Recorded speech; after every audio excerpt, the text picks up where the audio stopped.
several scientific articles in gastroenterology and medical nutrition. So, ladies and gentlemen, without further ado, because I think Gina is so excited to give her lecture, be part of our community.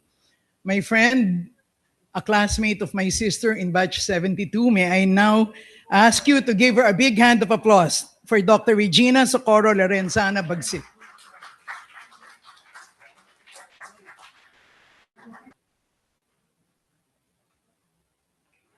Yeah. Good morning. Thank you, Ditas, for the introduction. Good morning, sisters, and good morning, fellow alumna. And thank you to Chesa for inviting me to be here this morning. So, lucky na. Let me just share my slides.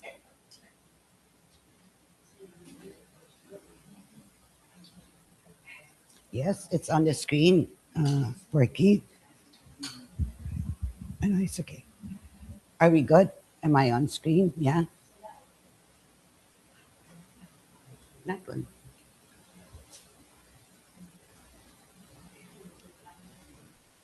Yes.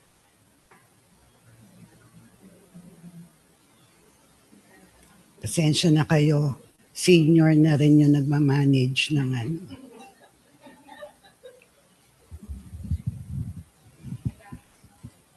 Okay na, just let me know when.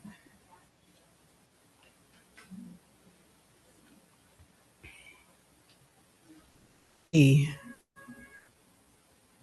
When Miss Chell was leading the exercise, I was so glad to see the sisters participating in whatever way they could.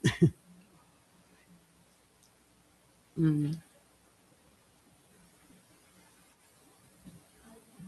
Yeah, we're here having a little technical problems here for those on Zoom. It will happen. Yeah.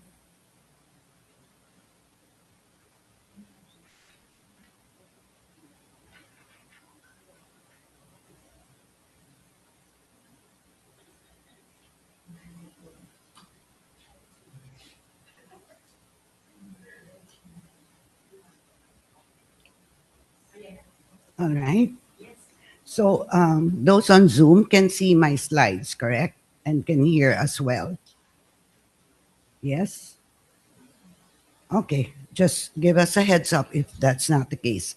So the topic for this morning is healthy aging. So I'm a doctor. I trained as an internist, subsequently gastroenterology, so Bituka.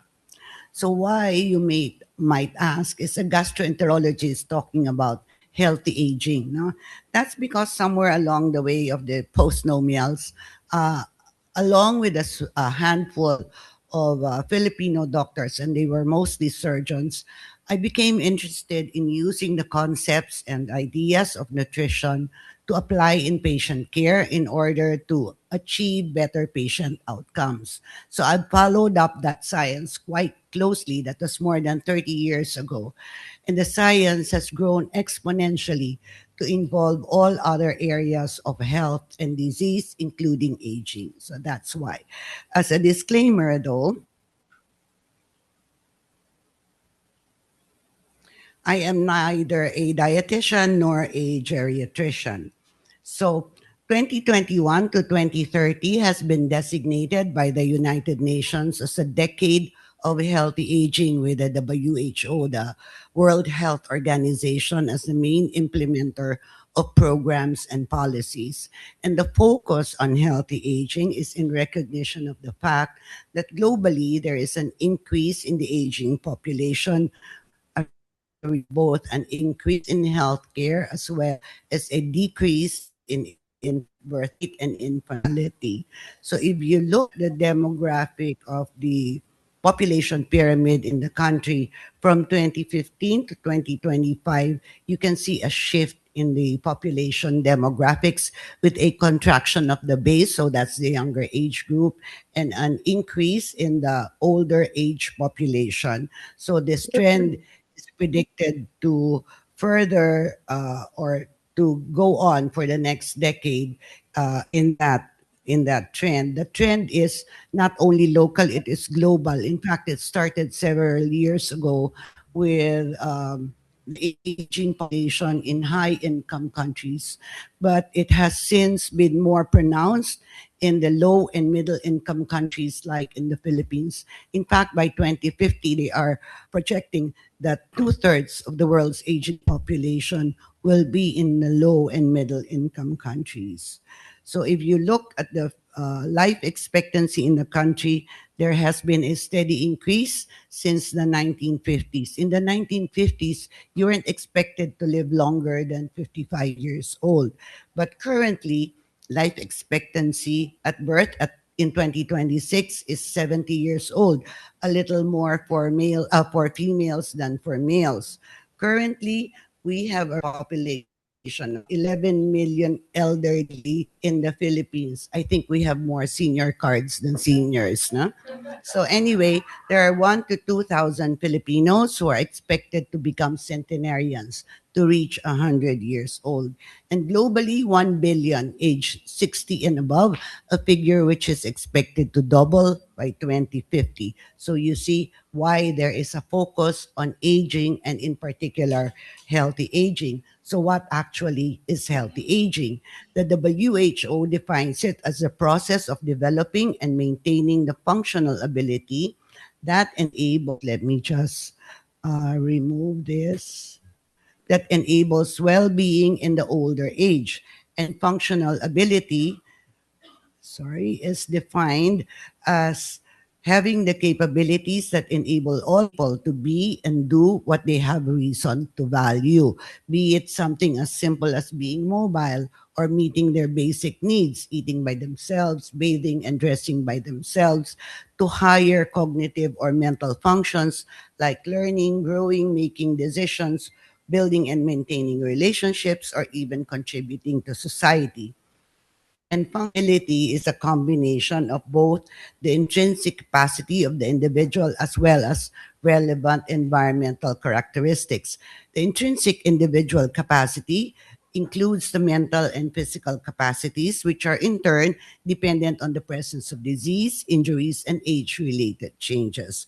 While the relevant environmental characteristics include those in the home, community, society in general, the built environment, places where we live, work, and grow, people and relationships, attitudes and values, health and social policies.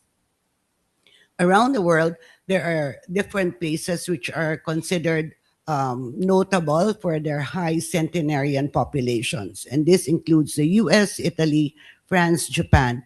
Okinawa is part of Japan, but because of its exceptional reputation in having a large aging population, this is considered a country of its own. The small bump here, that's the Philippines, 1 in 100,000 population of centenarians. But we know that it's more than just the numbers, right? Because like the WHO slogan says, it's not just adding years to life, but life to years. And we know that for a fact, lifespan and health span are not necessarily equal.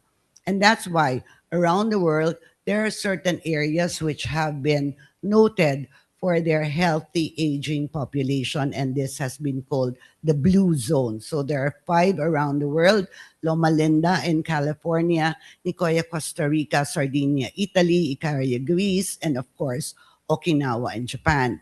So let me just pause here for a while. Now I will digress a little here. Um, as doctors, we know that our patients Google things. And believe it or not, the older they are, the more googly they become, right? So take my older sister, for example, she's on Zoom. Uh, she's also an alumna of Holy Spirit, well, in her case, Holy Ghost Spa. But she shares a Viber group with her former classmates. And these ladies share things with each other on that Viber group. So one day, my sister sent me this with the cap, totoo ba ito? So, of course, I Google it. Lo and behold, may scientific article nga. And one of the higher kinds pa, a randomized controlled trial coming out of Thailand and published in a peer-reviewed journal. So I read through the article. Now, here's the thing, the number of subjects, 20. In research, the statistician looks at your study design and determines how many subjects you need in order to make it significant. So 20 may be significant for this study, but consider that there are over 600 million osteoarthritic people around the world. So extrapolating from 20 to 600 million is quite a stretch. Baka hindi ka na makasama dun sa magbe-benefit. Then there was no blinding. Blinding means that the researcher and the subject, hopefully both of them, including the statistician, are not aware of what the exact treatment the subject is receiving. That's to remove the placebo effect. But in this case, obviously, kahit na siguro literally bulag yung subject, malalaman niya kung ang nakatapal sa tuhod niya is a cooling gel pad, sa Lompax, or Repolyo. No? So add to that, the results were assessed by a subjective scale on scale of 1 to 8. Nabawasan ba ng sakit? Na igagalaw mo na ba? So overall, back to the question, totoo ba ito? Abay, oo. May scientific study nga eh. But would I recommend it? Probably not, unless, and that's what we call in research a conditional recommendation, unless the subject has no money to buy the cooling gel pad or the diclofenac gel, happens to be from the rural area, engaged in cabbage farming, of course, then by all means, tapalan mo na lang na repolyo yung tuhod mo. Otherwise, my advice would be just to eat the cabbage, preferably kimchi, fermented, so may probiotics pa yon. What's the point? Ano koneksyon ng repolyo sa healthy aging? The point is this, there's so much information out there which is easy, but it would be helpful if you were to adopt a healthy amount of cynicism, no? Lununin lahat. And even better, especially if it's medical or science, that the information passes through a scientific or medical lens.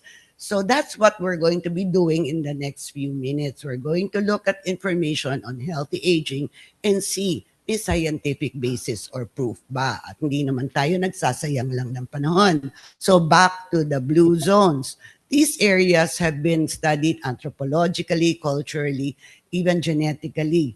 And the effect on longevity is only 20% due to genetics. 80% is due to lifestyle, which means even if your parents did not get to be 100 years old, you still have an 80% chance of longevity as long as you follow the lifestyle. On the other hand, even if your parents reach 100, if you do not follow the lifestyle, you have a slim chance they will outlive you. No?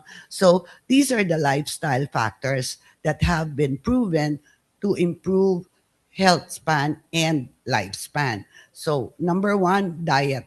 Obviously, the places are culturally diverse, east to west, but even if the cultures differ, the diets are similar, mainly plant-based, abundant consumption of whole grains, cereals, and legumes, fats from monounsaturated fatty acids like avocado, moderate consumption of fish, poultry, and wine, minimum consumption of meat, sweets, and foods rich in trans fats, and wide use of olive oil. Oh, I can already hear you thinking, who wants to live to be 100? In addition, in Japan, they adhere to the Confucian mantra of Hara Hachibu, which literally translated is 8 out of 10. That means if you're 80% full, eating. So we have a corresponding thing in medicine that we call moderate caloric restriction. And it has been shown by extensive studies to be anti-inflammatory and as well as anti-aging. So if you look at the diet that we've seen, it adheres to the Mediterranean diet, which this is a Mediterranean diet pyramid. It gives you the list of foods which can be consumed daily, weekly, monthly, and the servings that you are allowed. No? So as to servings, a word about servings, this is how we roughly estimate a serving. A serving of carbs is a cupped handful. Fat, one thumb full. Vegetables, a fist. And may nagpo-protesta na dito. may protest na ako dito. And protein, one serving is 1 PAM. Okay, so note, this is your PAM ha, hindi kasama daliri. Ang lapad niyan. So 1 PAM lang. Oo. So we have a counterpart. So wine in moderation, daily physical activity, eating with family. So drink plenty of water, avoid salt, replace with herbs.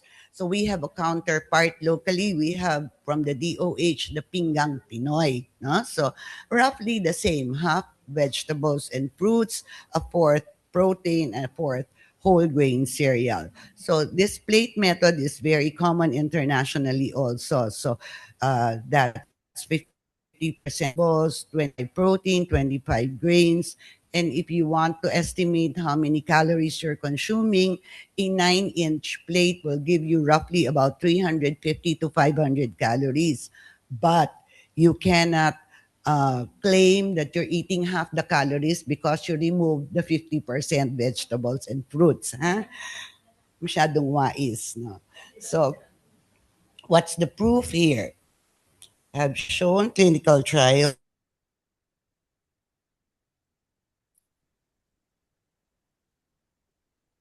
secondary yung succeeding or related events.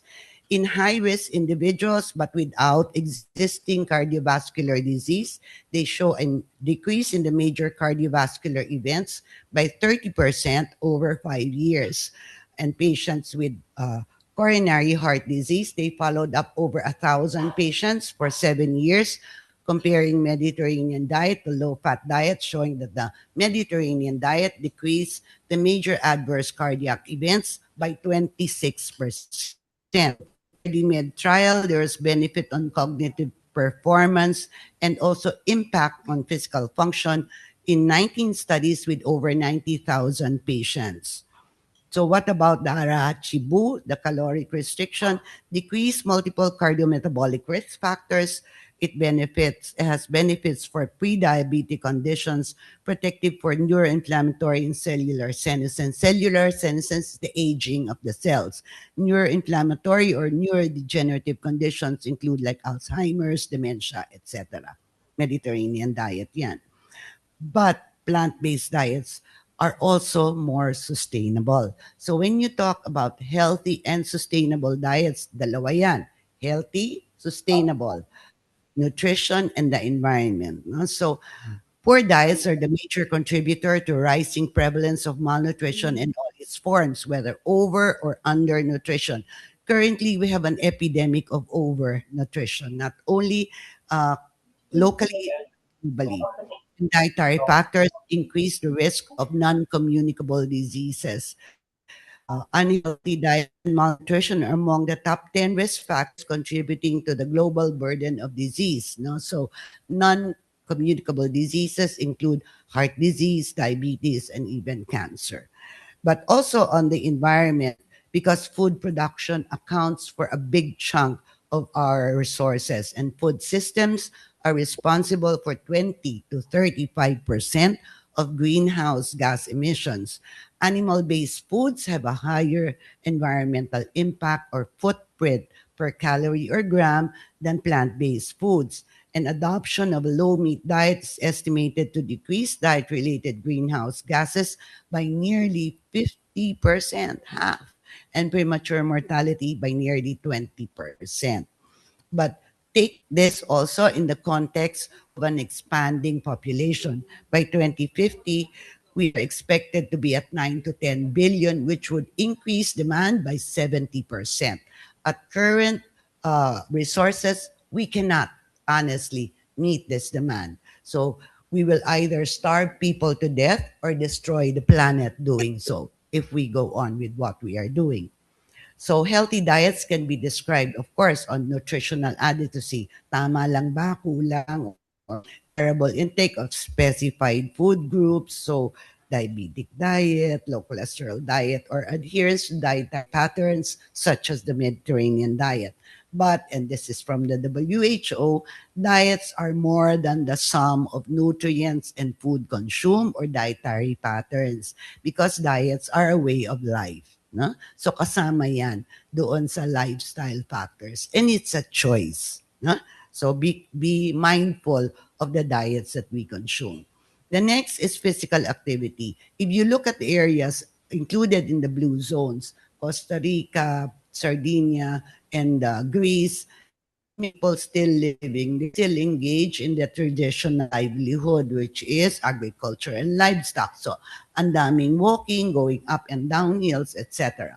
For the Japanese, we know that they sit down on the mats and then food or they eat their food from low tables. It's not going up and down throughout the day. So there's a lot of physical activity based on the culture of the places that we see. So what's the evidence? Studies show physical activity reduces key mortality risk factors: high pressure, diabetes, lipid imbalances, coronary artery disease, stroke, even cancer, and disability. In a systematic review, so a systematic review is a combination of smaller studies, no, so that you get a bigger impact. A systematic review showed or recommended 150 to 300 minutes of moderate physical activity per week, and studies show that this small amount of physical activity can decrease the risk of cardiovascular disease mortality by 23%, decrease cardiovascular disease incidence by 17%, and diabetes incidence by 20%. These aren't small numbers considering the number that we currently have and projected to have in the future of cardiovascular disease and diabetes. Walking, just simple walking. We don't have to be as flexible as Miss Chell, no?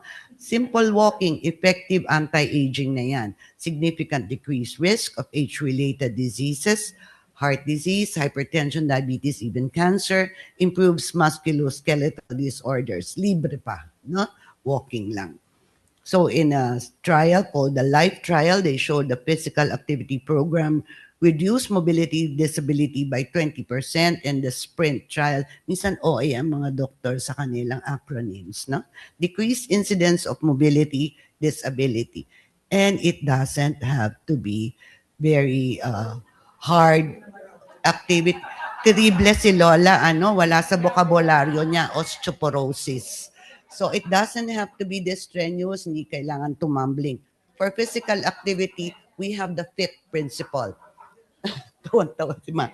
Frequency, intensity, time, and type. So apat yan. Of the four, time is the most essential. No? So the WHO has a guideline for physical activity. Number one, please limit sedentary time.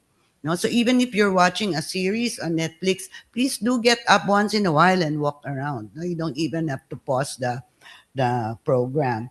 And then like the systematic review says, 150 to 300 minutes per week, 150 minutes per week, that translates to 30 minutes a day, 5 days. So that's for adults, at least 2 days a week of muscle strengthening exercises, and for older, at least 3 days a week of multi-component activities for balance and strength. So, ma'am, gusto nyo ba magpadala na lang ako ng PDF? Oo. Ma-overload yung inyong yung inyong photos. Sige po. So, for adults 65 and above, at least 50 minutes moderate intensity, or at least 75 minutes vigorous intensity, or any combination thereof. Paano mo naman alam kung moderate or vigorous na yon? There are two ways, the talk test and the heart rate. Pag talk test, pag moderate, you can still talk but not sing during the activity. Pag vigorous, you cannot even complete a sentence kasi hinihingal na nga, di ba? Pag heart rate, your maximum heart rate is 220 minus your age. So, if you're 60 years old, 220 minus 60, 160 max heart rate mo yon. For moderate, you're reaching 50 to 70% of your max heart rate. Pag vigorous, 70 to 85%. So, that's how you say it. Since I cannot sing, heart rate na lang.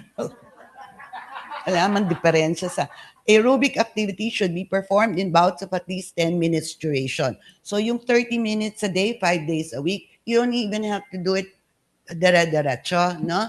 It can be 10 in the morning, 10 in the afternoon, 10 in the evening. Pero kailangan 10 minutes minimum. Hindi pwedeng 9 minutes and 59 seconds.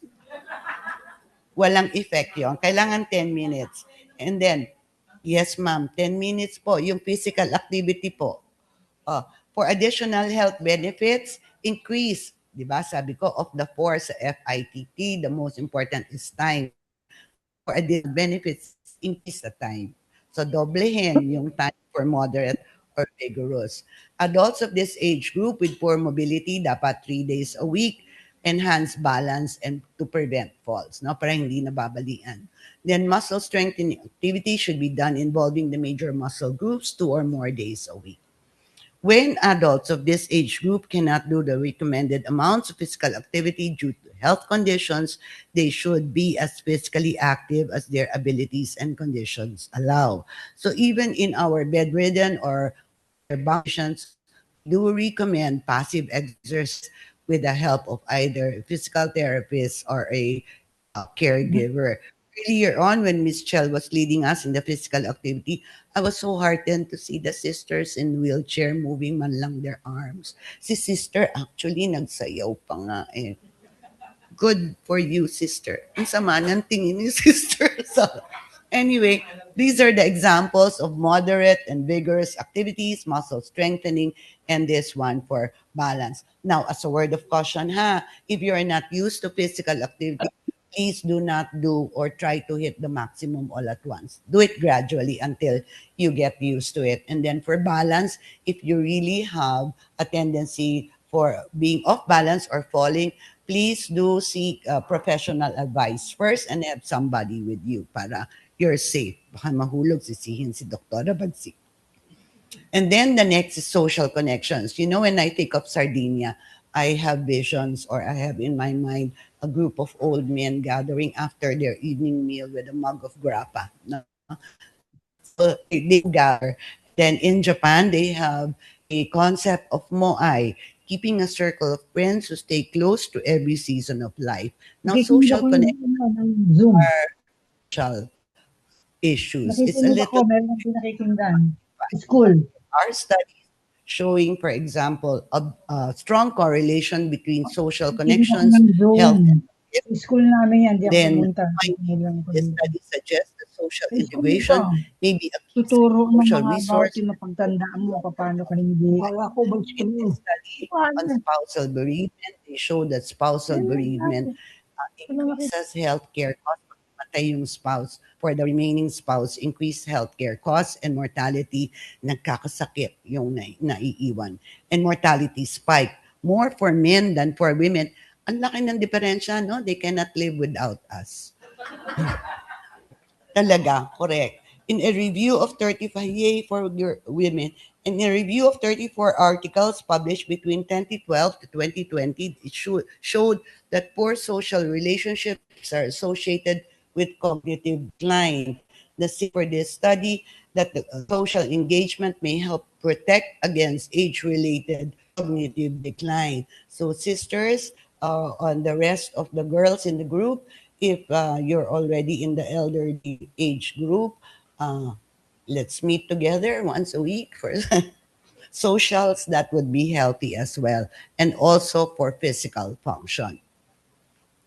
When I was in high school in these August halls, I was part of a large group of friends. So we didn't always congregate all together at once. We would break up in groups of 4 or 5. But when we did get together, we were rather boisterous. No? So we were the bane of the teachers and the nuns. Naku, tumatawa ni si Sister Ana Belinda. Anyway, but nowadays, guess what? The social psychologists say that this is exactly what the younger generation lacks. No? So, what can bad then good now? Anyway, we still get together once in a while, perhaps a little grayer, more wrinkles, and certainly a little deaf, but remaining a circle of friends who've stayed close to every season of life. So, I respect the Japanese for their very wise adages. You know, this microphone is like a part of my body. It's it sags without my wanting it. So, ba't ba bumababa ito? Anyway, o sige. So, the Japanese say live far enough from your family so you're not running into them every day, but close enough to take them a warm bowl of soup on foot. So, it contains all the elements that we are talking about. The diet, hopefully, it's a vegetable soup, physical activity, social connections, and our final, the stress management. So in the blue zones, Malinda, there's a large Adventist community that helps its members maintain a positive attitude despite hardships. In Costa Rica, they have what they call the Plan de Vida, an extended family where the elders are held in a position of respect and are after their wide experience and their um, good counsel. No? So here, though, Lola doesn't look like she's enjoying it too much. And in Japan,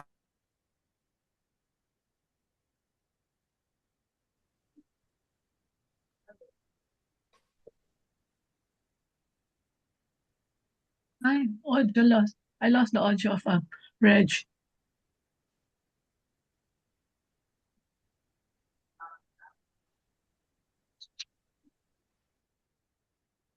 no sound. Reg, we can't hear you. Hey, What happened? we're missing the good part.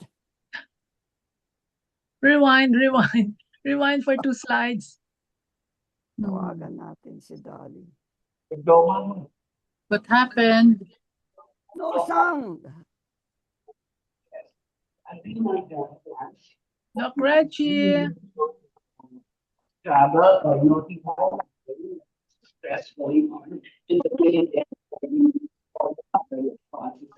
Dali, walang audio. Yeah. Nawala ang sound. Uh-uh. Nawala ang sound. So a little bit of stress is bad. It's bad. Ay, nako, rewind sana 2 slides back. Prolonged stresses. And these are what give rise to what we call the hallmarks of aging. No? Call them mostly oxidative stress.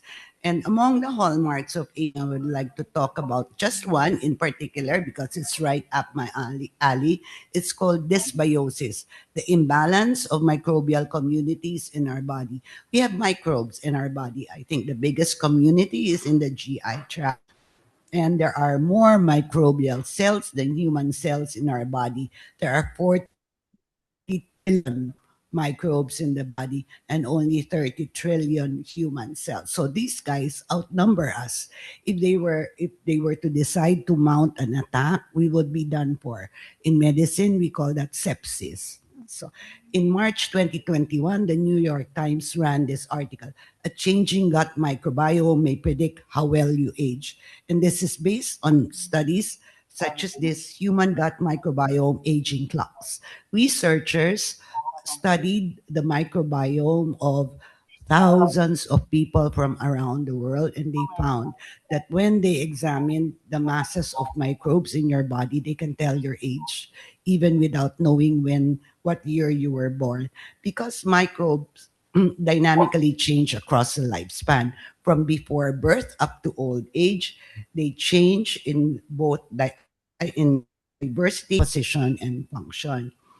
Even age affects the gut microbiome. For example, with altered nutrient intake because of decreased sense of smell and taste. So walang gana yung matanda because of the decrease in sense of smell and taste. We call it dysgeusia.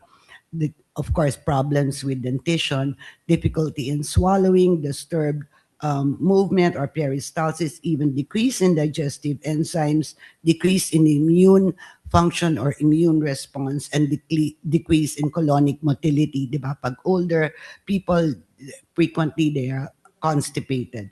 But there are also social and age-related conditions can affect. For social societal influences, you have human contact, extended family, even pets can affect your gut microbiome. For age-related changes, you have more infections in the older age group, therefore more use of antibiotics. They have more comorbidities, ang daming sakit, so polypharmacy. You know, when I buy in the botika, I don't line up in the senior. Nakakasampu na dun sa isa, hindi ka pa gumagalaw sa dami ng gamot na binibili ng seniors. Bayong-bayong naawa Oo, ako. totoo yan. Anyway, the biggest effect on the microbiome is still lifestyle, diet, and physical activity. So the gut, your GI tract, is considered actually as the second brain because it communicates with the different organs and systems in the body. And it does so by sending messages. And the messages are dictated by the diet. No? So you really are what you eat. No? So depending on the food that you present to your microbiota, they in turn produce different substances, what they call metabolites, or these are the messengers that now communicate with the rest of the body. So even in the microbiome, a plant-based diet shows more benefits. So that's the effect of a plant-based diet. So the gut communicates in what we call access. So there are different gut brain, gut heart, etc. And during aging, when there's altered diversity, composition, and function, then this has changes in the gut microbiota that can now help produce disease. For example, in the heart, atherosclerosis, coronary artery disease; in the brain, Alzheimer's and Parkinson's, even wrinkles. No, so in other organs as well. So if we eat a healthy diet, it maintains the balance of the microbiota. So there's what we call a eubiosis. However, with a high fat diet, or what is known as a Western diet, then you can get an imbalance, what we call a dysbiosis, which can cause disease. So even the amount of nutrients that you take in, how many calories you consume, affects the inflammatory tone of the body. So that's why we always recommend this diet. No? So because of the identified hallmarks of aging, science, in particular a new growing a branch of science we call geroscience, have looked at the possible strategies to counteract the hallmarks of aging. But these are still in the laboratory. We don't have that yet for use in our patients. So they have found new molecules and even repurposed old molecules. Look at that. The very cheap diabetic drug metformin is now being looked at as one of the possibilities to counteract aging. So for healthy aging, we take the comprehensive and holistic approach. So lifestyle and then public health.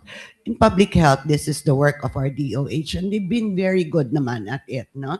So promoting health literacy, vaccination, and screening programs. And I think wala naman tayong choice kasi we are signatory to WHO. So we need to do that. No? So what we lack really is environment. And this part is for the LGUs. Cannot blame them also because they have a lot of problems and very limited budget to do it. So, but in the future, we hope that we can have a more personalized approach with the use of artificial intelligence and, of course, the findings on geroscience. So, in my first slide, I showed you this. No, this is the poster from the WHO, but these swirls actually are not just decoration. They stand for the rings of the trees. They say that as the tree ages, its rings grow outward. But more than years, they can say that you can tell a lot of the about the tree by looking between the rings because it tells you how the habitat and growing conditions have impacted its life. It's the same way for humans. So let's make every year count by how well we live and grow. And again, thank you very much for having me. It's been my pleasure. It's been my honor. And the gates may have closed, but certainly the spirit remains. Have a good morning, everyone, and I look forward to your questions. Yay!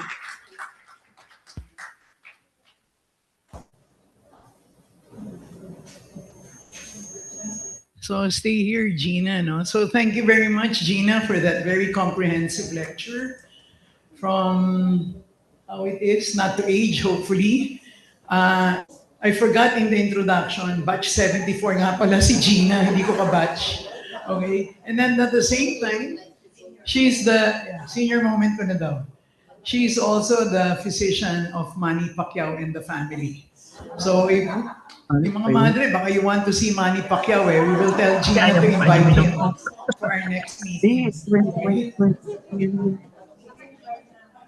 Dahil yung tanong ko yan na naging 1, 2, So do we have questions from Sabi niya kay Marie. you have questions from the Na audience? yung orange, blue orange. Sister. So there's some enough. Thank you, Reggie. Oo.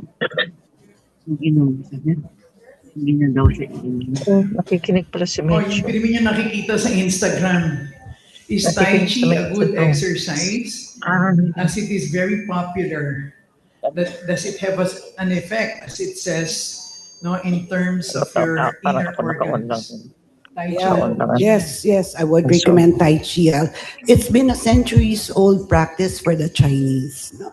It's also very good for balance. You don't have to be very violent in the actions, but it's very good exercise, yeah. So Tai Chi, 7 minutes. Nakikita ko yun sa Instagram. Arlene, may question ba dyan? Yeah. Sige, Shell. Ma'am, I would like to ask if there's a scientific evidence on diets based on blood type. Walang salt siguro. Actually, Because there's a book, walang di ba, enough, based on blood type, O or A. yeah, I don't know what the purpose for that is, but basically, simple lang tayo. Healthy diet lang. Tapos. We don't have to spend. We don't have to believe in, no. Basta healthy diet. Hindi, Jean, pag bland, di ba, sabi nila, pag masyadong maalat, masama sa kidneys or something, o mag-i-increase yung hypertension mo. Kaya siguro, di ba, sobrang bland talaga. Walang asin, ano? But do you believe in that? Or I think everything in moderation, di ba? Right. So what we actually advise is really not zero salt. What the advice is actually is no salt added. So pag nagluto, pwede namang salt to taste. Wag na lang dagdagan ng sausawan after. And if your doctor really wants you to go on a low salt diet, for example, in the US, they have the DASH diet. You know, that advises a little decrease in the salt. But if you're really advised to have a no salt added diet, siguro the use of herbs or other seasonings to make the taste flavorful naman. In di ba, gastroenterologist. So in liver disease, it's a misunderstanding or a wrong notion that pag may liver disease, kailangan no salt diet, no? But guidelines, national guidelines will tell you na if the no salt diet results in the patient not eating, ay lagyan mo na ng asin. It is worse na hindi siya kumain.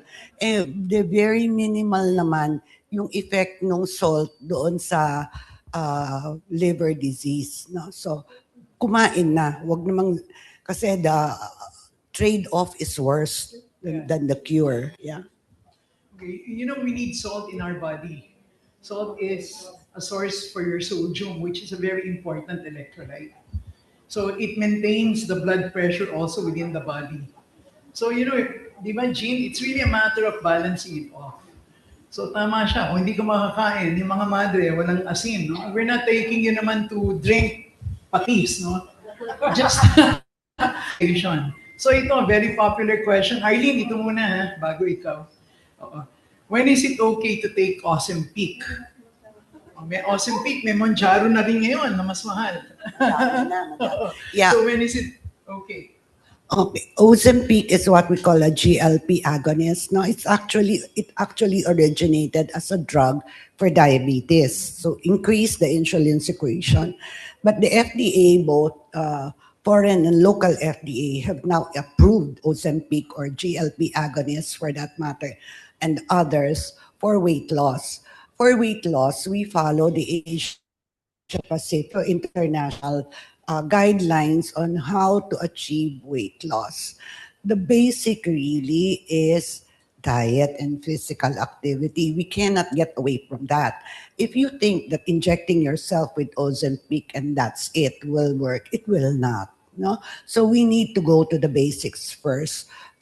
We manage the spectrum of management for obesity follows the BMI. No? So pag overweight, and sa Asia Pacific there are levels followed. Pag overweight, oo, ano lang, diet, physical activity is supposed to be. No? At a certain BMI level, then we can go to pharmaceuticals like Ozempic. After a certain BMI, for example, morbidly obese, BMI 40, we already include surgery as a bariatric surgery, as a way of treating patients. Pero meron niyang progression that we follow. Pero hindi pwedeng Ozempic lang. Hindi pwedeng tamad tayo. So Ozempic lang, gamot lang ng gamot, di ba? We need to do the work naman, ano? Oo. Yeah. Oh, sige, Arlene. Okay. Doc, how about drinking? How does it come into the diet? Because, we have I know some people, including me, who have been, who had during our youth, we have been drinking also, or we went through that phase, all of us. Ma'am, I just noticed that some of my friends and relatives who continued to drink, but during the pandemic, they never had any, hindi sila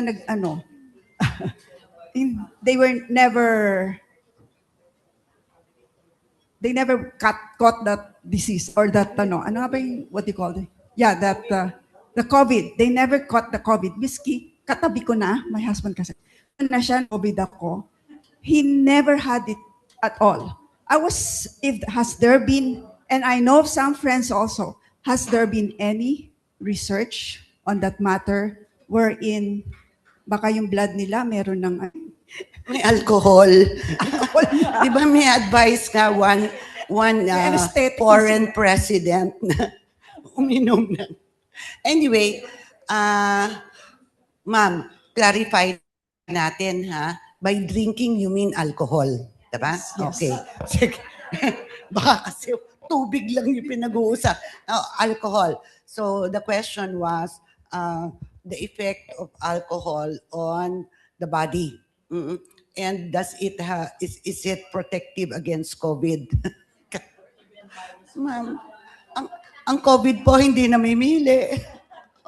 Kaya, it's an infectious disease, no?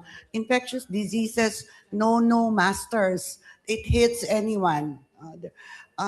Prophylaxis would be vaccination if you accept vaccination. No? But there is absolutely no relationship between habitual drinkers or alcohol ingestion and a resistance to COVID. That's one. Now, as to alcohol itself and drinking alcohol, actually, dun sa Mediterranean diet, you see it, diba? The alcohol in moderation. Siguro 1 or 2 glasses of, they particularly advise red wine, yeah, because of resveratrol. So that's the component of red wine that is desirable. Of course, like Sabiniditas in moderation. I mean, there are certain grams of alcohol which we stratify as light, moderate, or heavy drinking. But for women, kasi alcohol, when you ingest in the system, is detoxified in the liver, no, by the aldehydes. So women have a lower tolerance to alcohol than men because of the enzymes in the liver. So we know naman that chronic, heavy alcohol drinking is not good. Otherwise, I'll see you in my clinic for your liver. O ayaw naman natin yun, diba?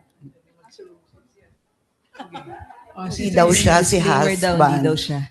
So my question, Doctora, thank you for your talk, but my question is, how do we develop intolerance to gluten or lactose as we age? How does it happen?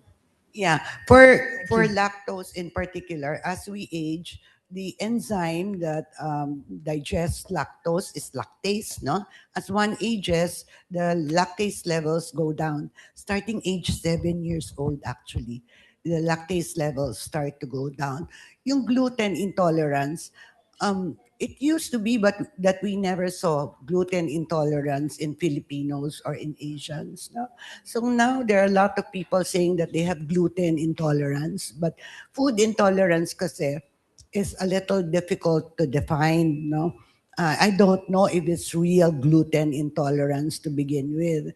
Baka naman it's more of a functional disorder rather than a food intolerance. So unless proven, I would not think of it as a real food intolerance. Baka naman functional or irritable bowel. Mostly that's the more common diagnosis. Yeah. Yeah, from the chat, before, sister, sorry, meron lang sa chat. The use of probiotic gene, if you can take it now without consultation, di ba? Marami ngayong nag-advertise probiotic, prebiotics. So is it safe even without consulting a doctor? Yeah, I'm actually a proponent of probiotics, no? But my advice lang is if you take probiotics, if you're going to buy it anyway, buy the correct one. No? Buy a probiotic which is a multi-strainer. Kasi may probiotics na isang strain lang ng organism. You're best served if it's a multi-strainer and at least 20 billion CFU or colony forming units per day. That's what it takes for it to have an effect. Is it safe? Actually, we have used it for our patients extensively used it for patients with diarrhea. So that helps, especially those patients who are sensitive. May iba na first capsule pa lang na antibiotic, nagtatai na eh. So we always give this antibiotic-associated diarrhea. We always give probiotics for that, or we should give probiotics for that. So is it safe? Rather safe. There are very few instances or reports in the literature of probiotics causing what we call septicemia, congemia, or a powering yeast infection with the use of probiotics. So relatively safe. I would caution though, in patients who are receiving immunotherapy or cancer chemotherapy, yeah, let's be a little cautious there. Yeah. Ano yung kefir? Do you know that? Yeah, kefir is a probiotic source of kefir. probiotic. Yeah, it's a natural source of probiotic. Kaya lang it's difficult to make kefir. No, you can buy it, but it's better if you make it yourself. But it's like yogurt. No, kaya lang if you're not careful with making kefir, you can grow worms instead of probiotics. Yeah. So Yakult na lang, pwede ba Yakult? Yeah, Yakult is a single strainer. Lactobacillus shirota. I think there's now Yakult that's multi-strainer, but you can get it in the botica, or I don't know if it's available in the grocery. But do get a multi-strainer na lang. No, minsan in groceries like SNR, di ba? May mga probiotic preparation. Pwede na rin yun. Anong difference ng prebiotic and probiotic? Right. So which is more helpful? Yeah, a probiotic defined by international bodies are organisms that have health benefits. Prebiotics are fibers or food components that help the probiotic grow. So sila yung food ng probiotic. Fiber. Oh yeah. Okay. Fiber are prebiotics. So I think questions from the back, sister. Sorry. Okay. Doctora, I am suffering from acid reflux. So what I take reduce acid in my stomach. And I have been taking omeprazole, and I learned that causes memory loss. Another side of my question is there a correlation between diet and memory loss? Thank you. Yeah. Una, gastroesophageal reflux muna tayo. So that's actually one of my problems when I sit down in the clinic, ask the patient, what can I help you with? And they already give me a diagnosis. Doktora, may GERD ako.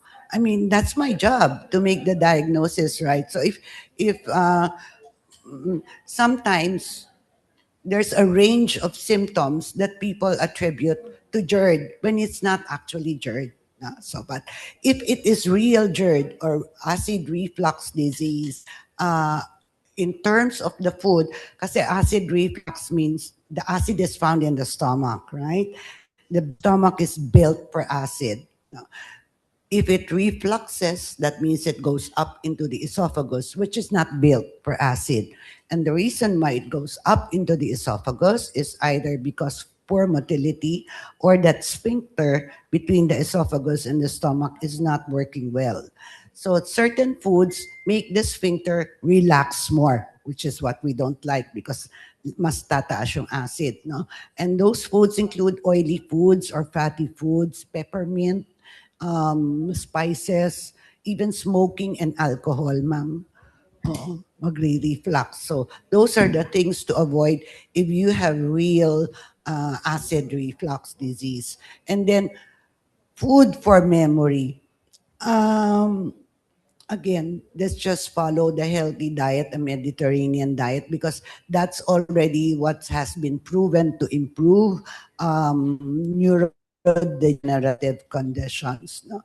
So if we look at the studies, there are certain groups of organisms as well, your probiotics, which also contribute to mental function, and therefore the food to enrich this microbes is more desirable. And as a general rule, I think I showed you in one of my slides, no, yung sabi ko, the messengers or metabolites, that's one. Fibers are prebiotics that can help the bacteria secrete messages which will help neurodegenerative or mental function. Yeah. Sister, I think to add on to the answer of Gina, I would advise you, siguro nga you need to take probiotic. There's really many reasons why we tend to forget. Of course, aging is one of them. You know, it cannot help. The circulation to the brain becomes a little lesser. So, and sabi nga ni Gina, it all boils down to the gut dysbiosis. So if you have a probiotic, it might help. Kasi sa amin, sa OBGYN ngayon, we're talking a lot, Gina, about gut dysbiosis for PCO, polycystic ovarian syndrome, which also causes a lot of metabolic problem, yung pagtataba na hindi nagre-regla, no? So yun ang nagiging root cause. So we're also promoting the probiotic right now. Of course, I cannot promote it to you. Baka biglang magbuntis ka, sister. So pagalitan ako nila, Sister Yeye, no? No, but we use it for our infertility patients, no? And ang data nga dun it can cause really mental depression, no? So yung mga mental health problems natin ngayon, it could be really boiled down to the gut dysbiosis, no? So I think the two sisters, so yun lang po. But again, maglaro ka ng mahjong, sister. Correct. So Correct. Your mind is mahjong, solitaire, kung ano man. Mahjong.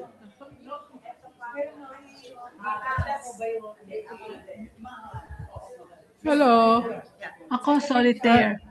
One question lang. If you are serve boiled egg every day, is that overuse of protein? One egg every day daw, Jean. Ang nakalagay sa slide mo kasi 3 to 4 a week 3 to 4 a week po, sister. So every other day. Wag naman every day. Wag naman every other day. Okay kung every day, sister, paggawa ka ng yung white portion ng egg.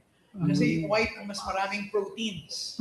Mas okay yung red. Like white egg omelette. Correct. Mga ganun na ngayon white egg omelette lang. No? Hindi mo nasasama yung dilaw. And another problem yung constipation. Sometimes I have 3 to 4 days constipated. Yes po, sister. And that's a par 4 course. That's very common. Especially, sister, that you are wheelchair bound. No? You have no routine, therefore, the gut is also not moving as well. So that in these cases, especially for our older patients, I do already recommend a laxative on a daily basis. Hindi talaga kasi gagalaw. So, opo, sister, we recommend a we recommend a suppository if you have the urge to move but cannot move. Pero pag walang urge, the suppository is not going to work. No? For short term, we can give you a pro-motility agent. No? But for my elderly patients, I already recommend the use of laxatives. Kasi prolonged laxative use is not good. No, but if you're taking it in your early 30s or young adult, you have a lot of time to get all the bad effects. For the elderly patients, pwede na. Yeah, I'd like to complain my husband. My husband is such a heavy soda drinker. Now, can you just tell me, for the past 30 years, so, can you just tell me which is the lesser evil between an original and a no or zero sugar soda? I know they're all bad, but he's still alive. And his After 30 years of soda. and his diabetes border, how do you say it? Type B? Pre-diabetes. Diabetes, right? It doesn't stop the soda. Still drink. It's like water to him. Yeah. How old is your husband, ma'am? We're the same, 75. 75? Yeah. I My would mom is say even enjoy. stronger than me. I mean, soda, as a general rule, we do not really advise people to drink soda, whether it is regular or zero or diet soda. No. But you know, when people get to be like 70 years old, 80, napaka-permissive ko na, ma'am. Diba? You know who's inspiring him? I don't know if you know Dr. Tanchanko of Makati Medical. The wife, well, we're neighbors, so she was telling me, my husband been drinking soda till he died. So he died last year, right? So he was 94. There you go. My husband said, oh, We cannot, relation. I'm for the rest of the audience, we cannot conclude that soda prolongs life. Yeah, so I'm a bit permissive about this, ma'am. For like my children, my grandchildren, you know, no soda, ganyan. But when somebody age like 70 and above is taking soda and I the soda, I'm a bit permissive, ma'am. I don't know about the other doctors. Your husband will love me. Yeah, Thank you. I think, yeah. Sodas, I'm a soda drinker. I'm 72 and diabetic. My brother drinks soda since he was young. He's already 80 years old, not diabetic. So I think it depends on the individual. But I agree with Gina, no? Sodas are a no-no when you're younger. So water is better, no? Kasi you can become diabetic with the sugar into the soda. None is better. None. Zero soda is best. So, choose how you want to die. Kasi sabi ng iba, di ba, yung artificial sweetener has also the effect on the brain. So I think it's the individual genes that might also dictate where you're going. Yung sinasabi ni Gina na epigenetic, it's something very molecular that it's very difficult to understand at this point. But at the end of the day, I think if you're happy, you will live longer. Because you produce the happy hormones. You don't produce the inflammation, the stress in your body that will make you really be unhealthy. So, what makes you happy? That's the bottom line. Ang dami mo ng tanong dito, Jean.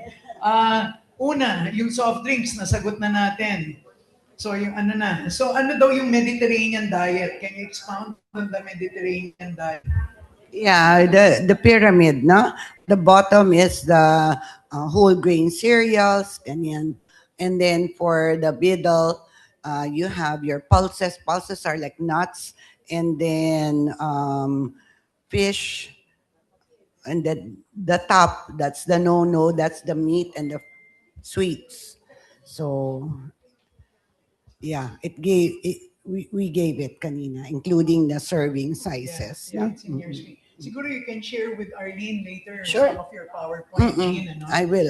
So No we problem. can put it on the web. Ito yung tanong nila. So from the pyramid, sabi ng iba, carbohydrates are usually restricted na. Pero at the bottom of your pyramid, it's carbohydrates and fruits.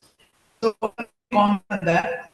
Yeah. Do we still have to take more of the carbohydrates in terms of the diet? Actually, it's not really the carbohydrates. The fiber, no? Yeah, the vegetables.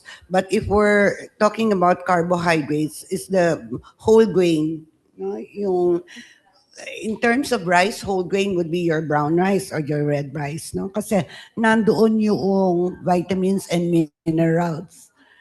So the husk is the one that contains all the nutrients, not the refined grain. No? So mostly yung nasa bottom is vegetables. But when we talk about carbohydrates, even for diabetic patients, it's not naman that you take even no carbohydrate or less carbohydrate.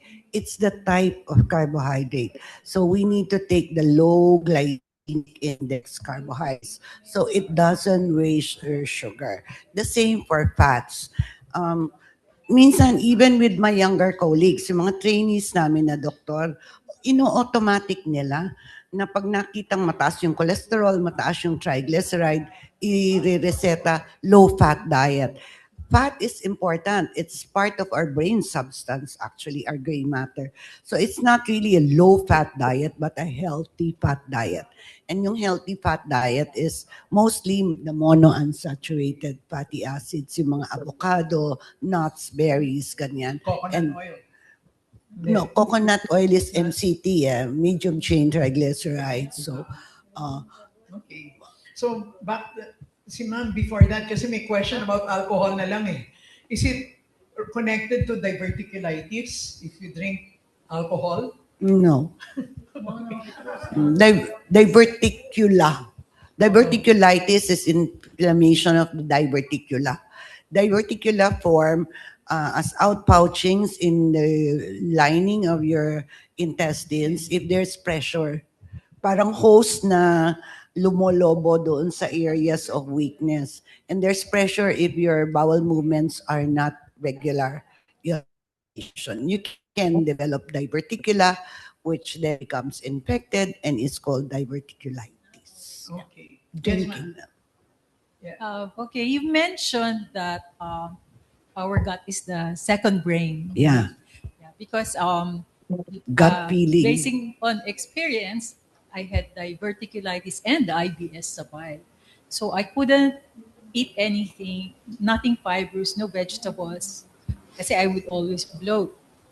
So my gastro said, you might want to see a psychiatrist. Sabi ko, why? You know, and then later on, I experienced weird things, which I later learned to be panic attacks, anxiety, etc. So the psychiatrist said that I had depression because I lacked serotonin because of the I wasn't eating the right foods. So she mentioned that if they have patients who are in depression, the first thing they look at is the gut. Because The first thing they do is? they look is at the gut if there's a gut The gut. problem. Yeah, yeah. Kasi nga, di ba, there's that vagus Connection. nerve. Oo. So maybe I'd like you to talk more about the connection of our gut, what we eat, to our mental health. Right. So back to the same question on mental health. To begin with, if you have diverticular disease, it is no longer the practice to go with low fiber diet, or what we used to call basta, in low fiber is no longer recommended in people with diverticular disease. This is the new recommendation. In terms of gut affecting mental health, yes, there are already massive. In fact, I lectured to the Society of Neurology on this already, and the probiotic connection. No? There are studies which show which type of organisms in the gut, what you have there, that affect mental health and anything from depression to dementia, Parkinson's disease, even autism, even some seizure disorders. So I know some developmental pediatricians that recommend change in diet or a use of probiotics in order to decrease the seizure events in some of their patients. So yes, but that's a whole other lecture in itself. It's very interesting. We can do that at some future date. By 2028. Hindi naman, hindi naman. Hindi naman, hindi naman. O sige, first quarter of 2027, hindi pa 2028. Banji, you have a question, Banji? Yeah.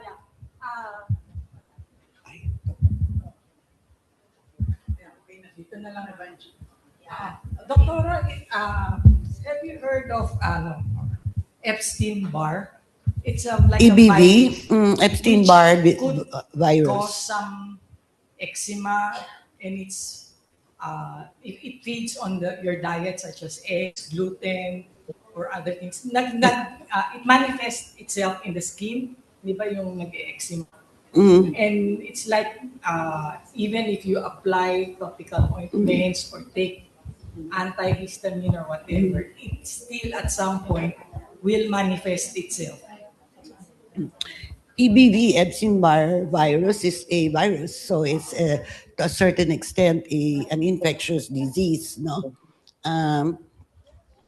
However, the external manifestations of EBV may be on the skin, and perhaps the relationship is the diet may just make it worse, but not really cause it per se.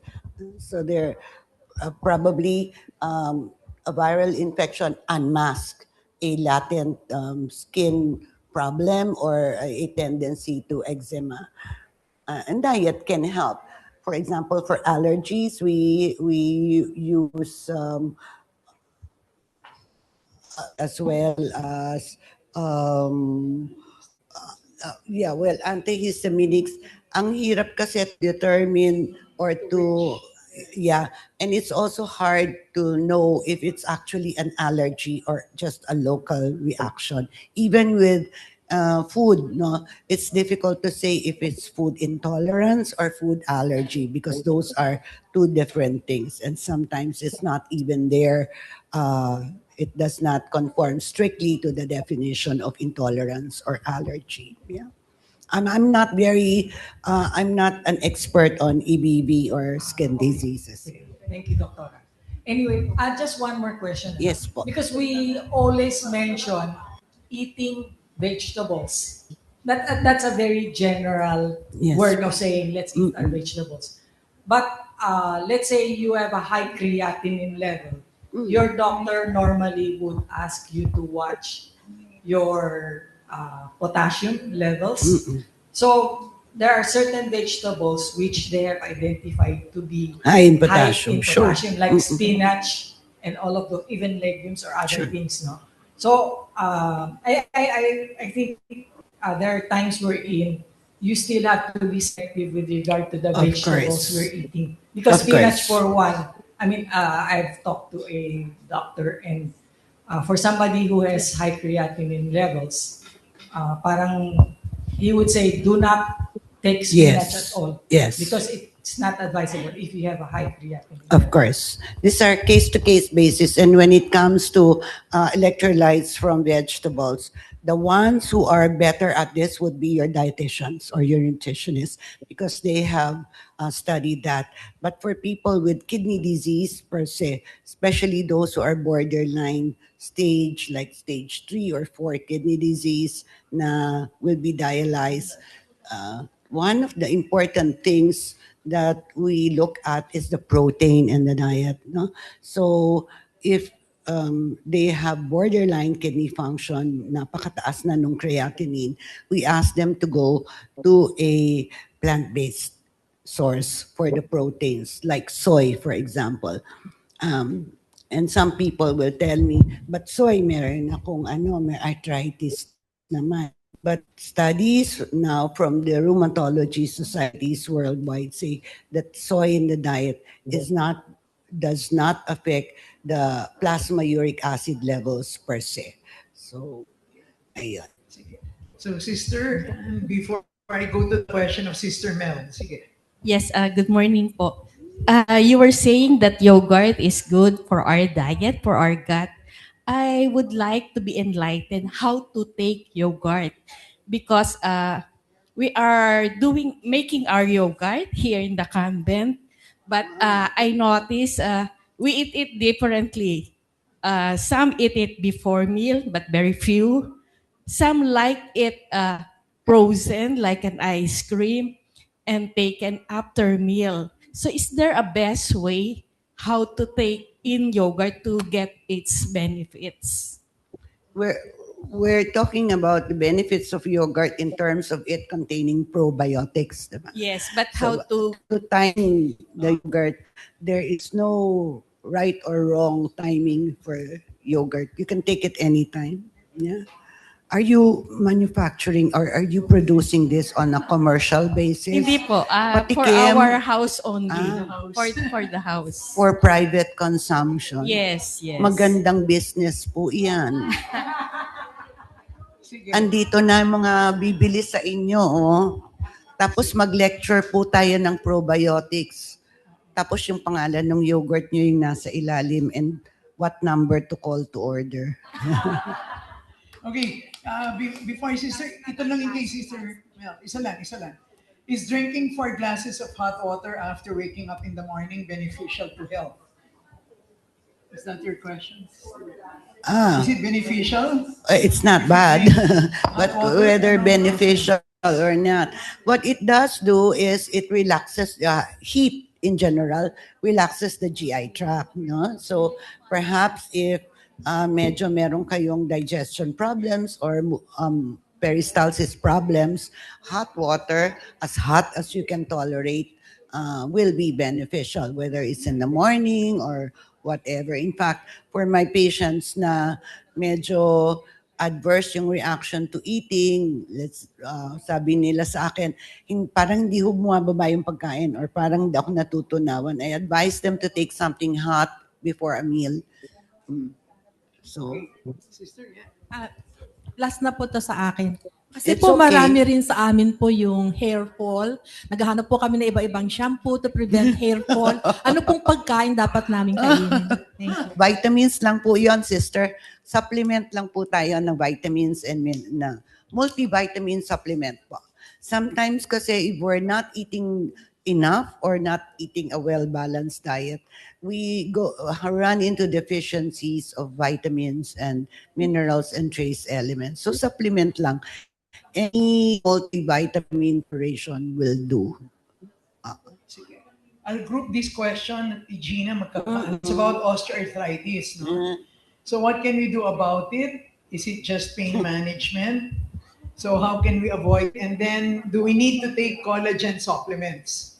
So aside from the cabbage patch, Yun na nga, I was thinking. I was thinking. So yun, osteoarthritis, other stuff than pain management, can collagen supplements. So what's the collagen? Sa osteoarthritis kasi, naku, hindi ako rheumatologist, so hindi ako masyadong maalam dito sumagot. But for osteoarthritis, parang I don't know if there is much. I think there is enough evidence. I'm not sure for collagen. Kasi pag osteoarthritis, yung wrap around the joints is becoming less moist. No? Tsaka, hindi sila nagsaslide ng maayos. But I will not hazard a guess on that. Baka mali yung maisagot ko. Pag may osteoarthritis kasi nasisira yung joint, yung cartilage na ng joint. So yung cartilage dito, no? So again, very controversial sa amin yung utilization ng collagen, glucosamine, and all of I think mahirap talaga as we age kasi we overuse our knees. So that's the problem. So pain management, be careful with your NSAIDs yung mga gamot. Kasi sabi nga ni Banji kanina, kung borderline ng BUN at creatinine ninyo, masira ang kidney nyo to the point na mag-dialysis kayo. No? So I think yung cabbage patch, it might not work for some, it might work for others. Sa Instagram, may mga ginger patch. Di ba? Luya Ginger, naman. anti-inflammatory. You might as well. Inumin na use lang. it. But I think, yung tama sa amin ni Gina, we need to walk. Kasi the less the activity, mas maninigas yung joints niya. Yeah, So, in yeah. terms lang of osteoarthritis, if you have osteoarthritis, lalo na of the lower joints, yung knees, ganyan, please do not engage in high-impact exercises. It will make it worse. And it will also help if you get down on the weight. Kasi syempre hindi naman kaya ng tuhod kung malaki yung weight na dadalahin niya. So it makes osteoarthritis worse. Oh, stationary bike, no, Jean? Oh, sige, ito, Gina. How important is fasting for health reason? Di ba, may intermittent fasting, hindi kakain ng 14 hours, 16 hours, tapos lalampakin ng food after the fasting, no? Hindi Intermittent kain 4 feasting. p.m. to 4 or what? Can you comment on intermittent fasting? So is it good for the health?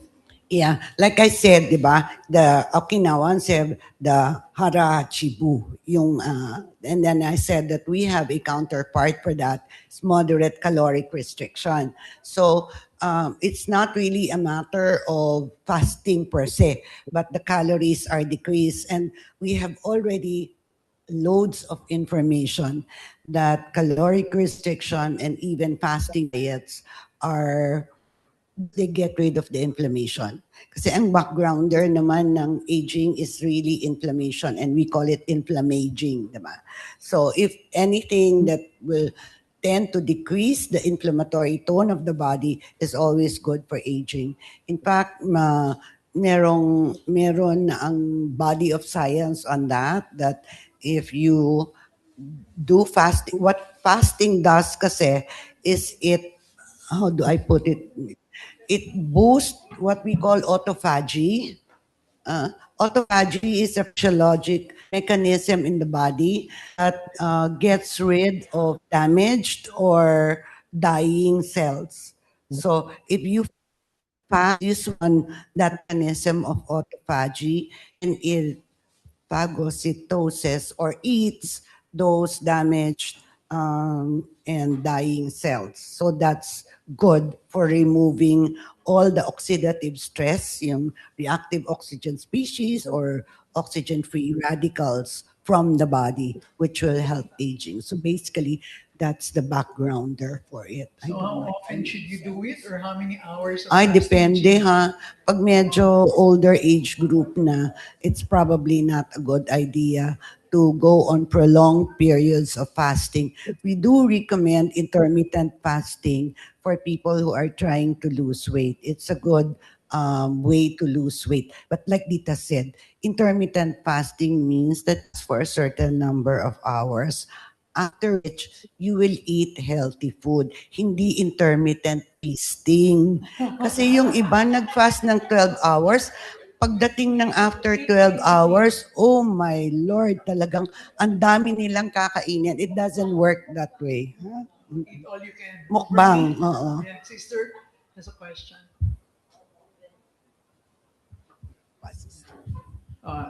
Lapit na lang sa mouth ni sister siguro. Can we do cleansing colon with like castor oil? Colonic cleansing, Jean. That's an easy thing, sister. Never. Never do colonic cleansing though. The colon, what you call cleansing means na madumi. The colon is meant to be dirty.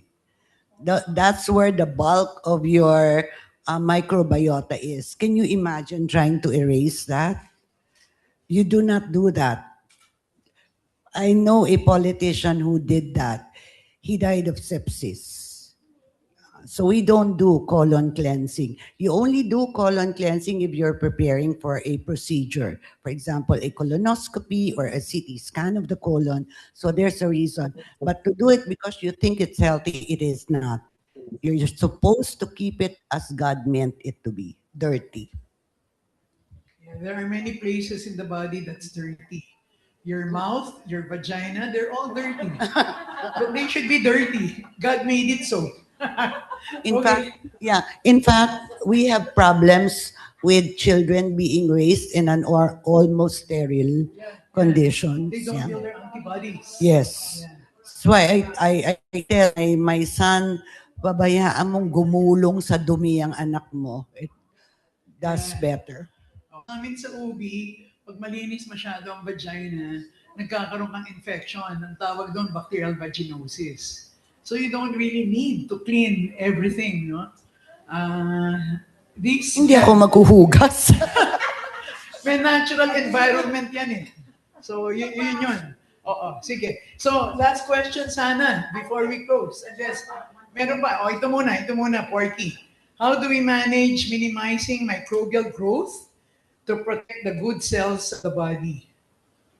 Gusto mo bang minimize yung microbial growth to protect the good cells of the body daw? Magulo yung question. Parang hindi ko masyadong naintindihan. Baka naman, sabi niya, how do we manage to minimize the microbial growth? Siguro yung gut microbiome to protect the good cell of the body. Baka ibig sabihin nito, how do you mix the bad bacteria in order to promote the growth of the good bacteria? O diet. Diba? I said that if you eat a healthy diet, you maintain the balance. But if you eat a high-fat diet or a Western diet, you produce an imbalance. So it still boils down to diet. So, Jean, if cholesterol is the cause of heart disease, in Germany and Japan, they monitor. Meron sa taas. Sige, pakibaba mo. Can you get the mic?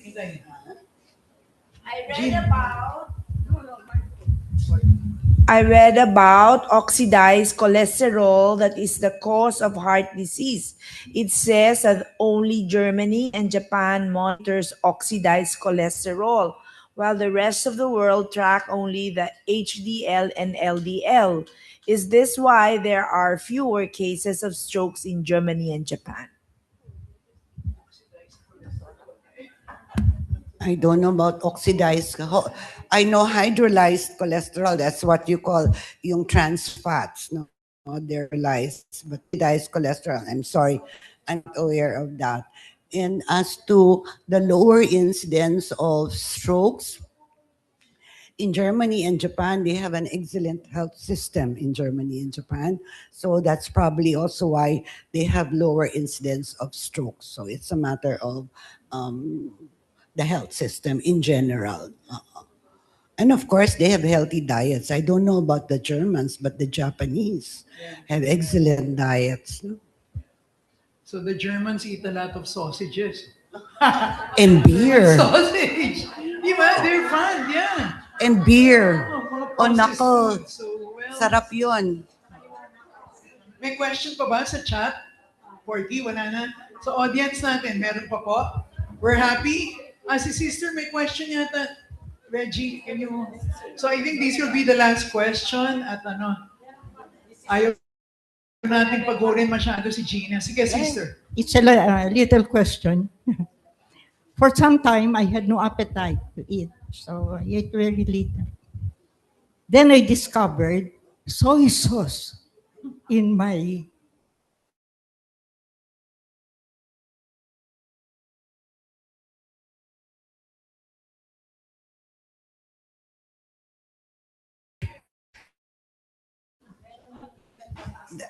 That's the soy sauce. So sister is sharing with us. No, it's not really a question. But sister, sure. You're 91, you like soy sauce, that's fine with us. Yeah. Because like I said, no, pag nag-age, the sense of taste is also dulled. That's why if you let an old person cook, minsan ang alat ng food mo because that's the taste. And if that improves your taste, fine, sister. Just watch your manas and watch your kidney function. Si sister at the back, you had the question, sister? Sister Mel.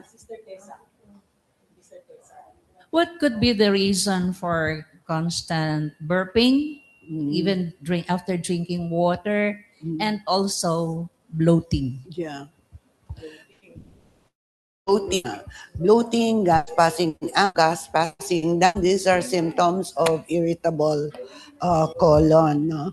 Sometimes one possibility is the food you eat. No? Depende naman sa food and sa bacteria that are metabolizing your food.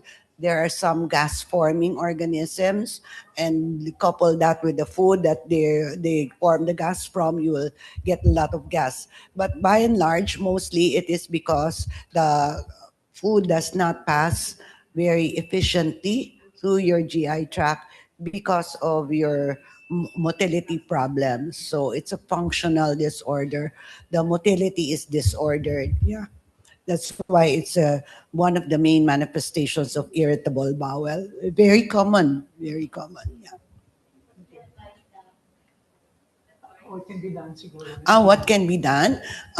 Perhaps you can see, well, for irritable bowel syndrome, we advise what we call a FODMAP diet. No, may certain foods that you limit in the diet, but siguro it's hard to follow it.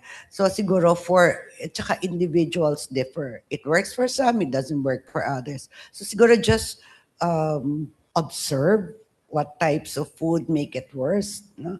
Sometimes though, it's also seasonal.